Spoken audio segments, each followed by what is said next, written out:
चल हो जा शुरू। केसरिया से मन जोगी हुआ रे, दिल झूमे देखो पतवारा हुआ रे, दिल झूमे देखो पतवारा हुआ रे। हर पल मनाओ केसरी त्योहार। विमल, बोलो जुमा केसरी। देखिए, ये सरकार एनडीए की भले ही बनने जा रही हो, लेकिन ये सरकार की नैया डगमगाती रहेगी और इस सरकार की नैया का पतवार आदरणीय नीतीश कुमार जी और चंद्रबाबू नायडू जी के हाथ में है। तो जिस दिन ये दोनों पतवार जब्त करेंगे, एनडीए की नाव डूब जाएगी, बीजेपी सत्ता से बाहर हो जाएगी। आगे आगे देखिए, होता है कि अभी बहुत खेल बाकी है। पर विस्तार से चर्चा की जाए, आपका इस पर क्या कहना है? ये देखिए, जेडीयू की महत्वपूर्ण भूमिका इस सरकार में होने जा रही है। जी। तो जेडीयू के ऊपर देश की नजर है। आदरणीय नीतीश कुमार जी महात्मा गांधी जी के विचारों को मानने वाले हैं। अब सरकार में रह करके वो किस तरह से विवादित जो मुद्दे रहे हैं, जो योजनाएं हैं, उस पर जेडीयू क्या करती है, इसको जनता देखेगी।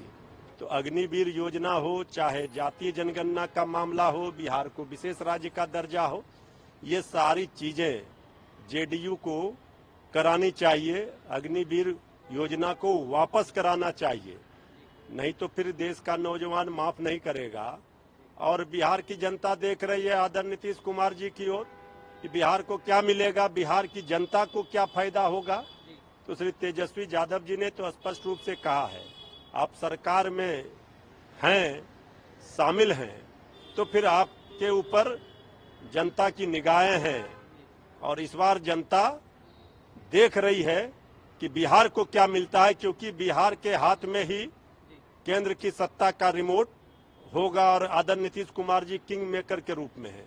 एक बिहारी होने के नाते हम लोग चाहेंगे कि बिहार को इसका फायदा मिले। पिछले 10 वर्षों से बिहार की उपेक्षा हुई है। यूसीसी को लेकर उन्होंने कहा कि यूसीसी को लेकर आप नहीं, एकदम विवादित जो भी मुद्दे हैं, जो बीजेपी का एजेंडा है, उस एजेंडे पर काम ना हो, देश हित में हो, ये देश संविधान से चले, ये देश नियम कानून से चले, इसका ख्याल ध्यान तो चंद्रबाबू नायडू जी को और आदरणीय नीतीश कुमार जी को रखना ही चाहिए। उनके ऊपर निगाहें हैं देश की जनता की। और अपनी प्रतिक्रिया जाति आधारित जनगणना, ये श्री तेजस्वी यादव जी का मांग था। उसके बाद सर्वदलीय प्रतिनिधि मंडल आदरणीय प्रधानमंत्री जी से मिला था।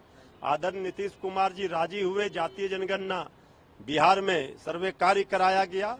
अब जातीय जनगणना देश के स्तर पर हो, ये मांग आज भी राष्ट्रीय जनता दल की श्री तेजस्वी यादव जी की है।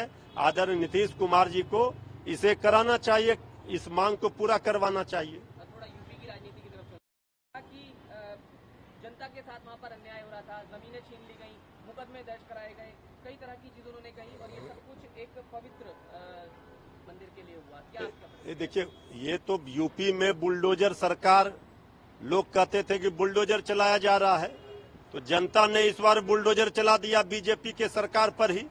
और यूपी में जब अयोध्या की अगल बगल की आसपास की सीटें और अयोध्या की सीटें बीजेपी हार गई, अब आदरणीय योगी जी के आसपास के सीटें बीजेपी हार गई, बनारस में आदरणीय प्रधानमंत्री जी का मार्जिन कम हो गया।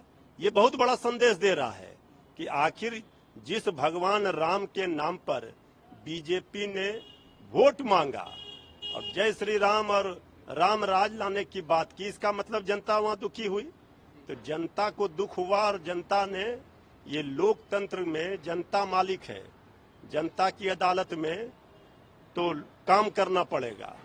तो बुलडोजर उल्टा चल गया और बीजेपी सत्ता पूर्ण बहुमत से चूक गई। एक सवाल इंडिया ब्लॉक की बैठक को लेकर, जब जी का भी बयान आया, उन्होंने कहा कि 5 साल जो ये सरकार है वो नहीं चल सकती है, क्या कहेंगे आप? देखिए, ये सरकार एनडीए की भले ही बनने जा रही हो, लेकिन ये सरकार की नैया डगमगाती रहेगी और इस सरकार की नैया का पतवार आदरणीय नीतीश कुमार जी और चंद्रबाबू नायडू जी के हाथ में है। तो जिस दिन ये दोनों पतवार जब्त करेंगे एनडीए की नाव डूब जाएगी, बीजेपी सत्ता से बाहर हो जाएगी। आगे आगे देखिए होता है क्या, अभी बहुत खेल बाकी है। और ये का उस पर क्या स्टैंड है अगर अपनी पार्टी भाई ये तो जब जो जीत कर सांसद आए हैं उस बैठक में तय होगा कि कौन विपक्ष का नेता होगा, कौन क्या होगा। अभी बहुत सारे संभावनाओं से इनकार नहीं कोई कर सकता, अभी बहुत सारे संभावनाओं के द्वार खुले हैं और सियासत में कभी भी किसी का भी दरवाजा, खिड़की, वेंटिलेटर सब खुल जाता है, समय आता है। और आखिरी सवाल ये कि 9 तारीख को आप शपथ ले सकते हैं। का मामला है, वो जब भी शपथ ले, वो सरकार बनाने का दावा वो उन्होंने संख्या बल के आधार पर ये देश चलता है। ये लोकतंत्र में संख्या बल का महत्व है और एनडीए के पास अभी संख्या बल है पर्याप्त, वो सरकार वो बनाए।